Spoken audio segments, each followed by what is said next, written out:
Alright. So, panibagong example problems tayo from KCL, KVL, and Ohm's Law. Alright. So, simula na tayo. So, ito po yung unang problem natin. Ang hahanapin po natin dito ay, ano bang hanapin natin dito? V sub O. Yan. So, given natin, supply natin ay 2 milliamperes and meron tayong tatlong resistor, 1 kilo ohm, 5 kilo ohm, and 4 kilo ohms.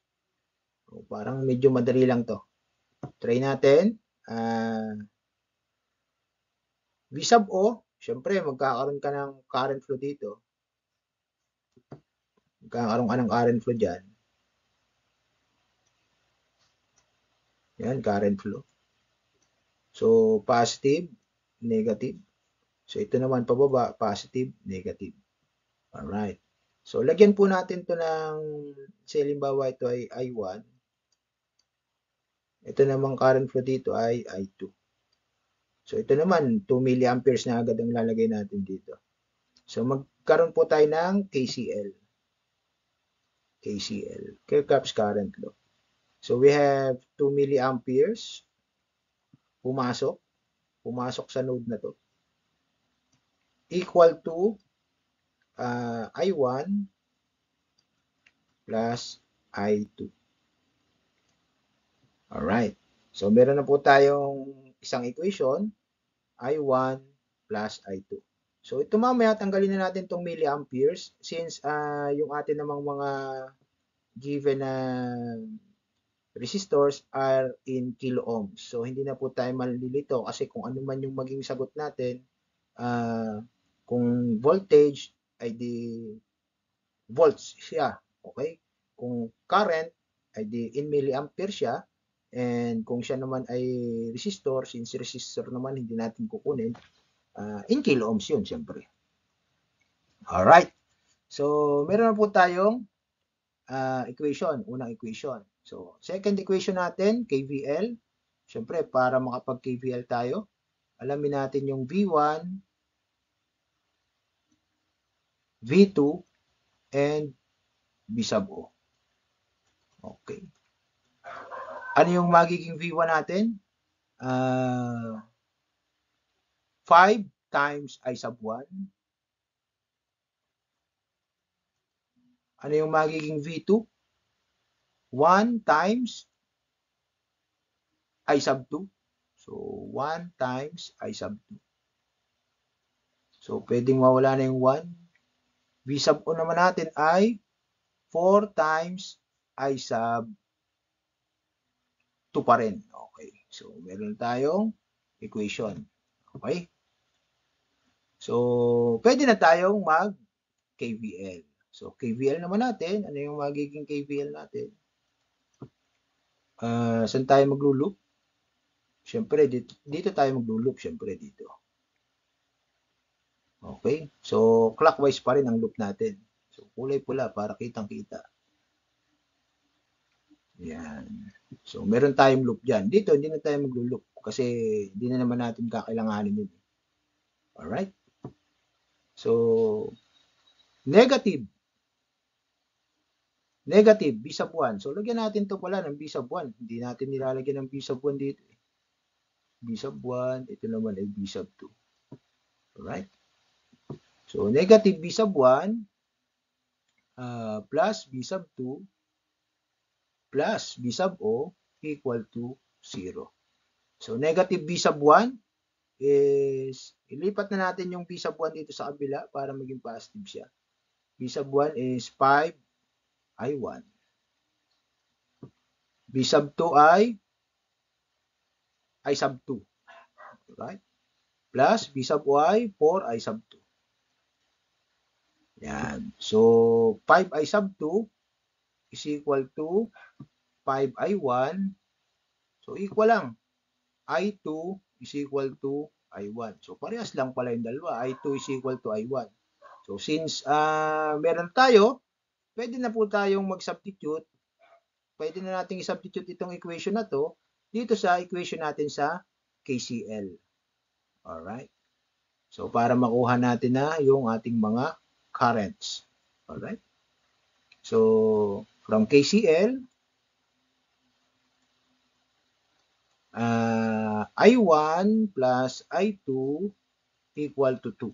So, I1, since I1 is equal to I2, so pwede na nating I1 plus I1 is equal to 2. So, 2I1 is equal to 2. So, therefore, I1 is equal to 1. Okay, so therefore, I2 is also equal to 1. 1 milliamperes. Alright?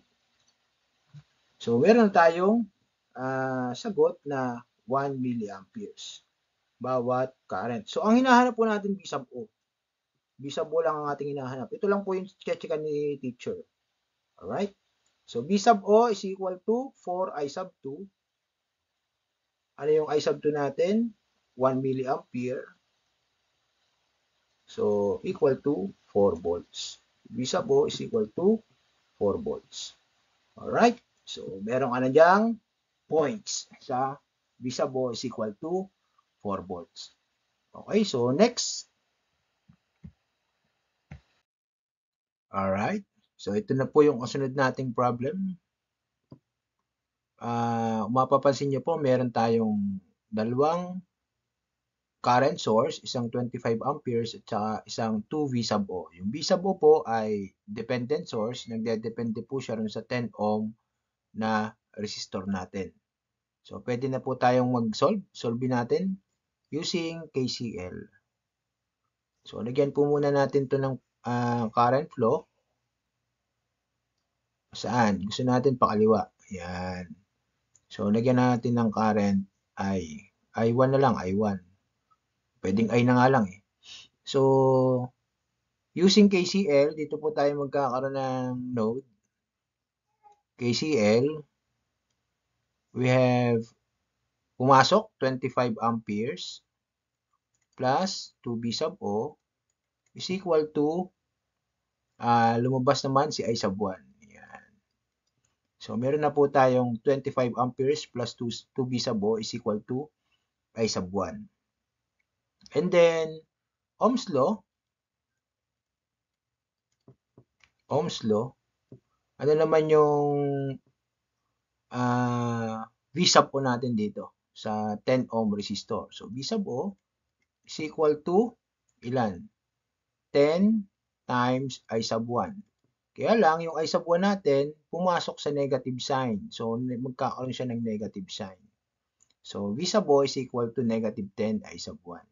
So, pwede na po natin i-substitute itong V sub O natin dito sa ating KCL na equation.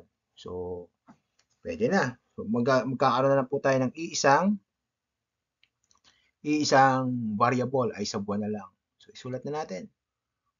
25 amperes plus 2 times V sub O is negative 10 I1 is equal to I sub 1. Alright? So, 25 amperes. Lipat natin sa kabila. Ito, negative 20. So, I sub 1 plus 20 I sub 1 is equal to 25. So, pagbalik rin natin, so 21 I sub 1 is equal to 25. So, therefore, I sub 1 is equal to 25 over 21. So, meron na po tayong I sub 1. So, ang kailangan po nating malaman ay si V sub O. V sub O is equal to negative 10 I sub 1.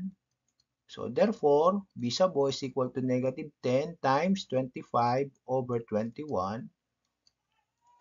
So, equal to 250 over 21 volts. Alright. So, negative. May negative po tayo. So, yan na po yung ating magiging sagot. Ano? So, meron na po tayong sagot na V sub O is equal to negative 250 over 21 volts. Alright. So, thank you so much all of you. Alright. God bless everyone.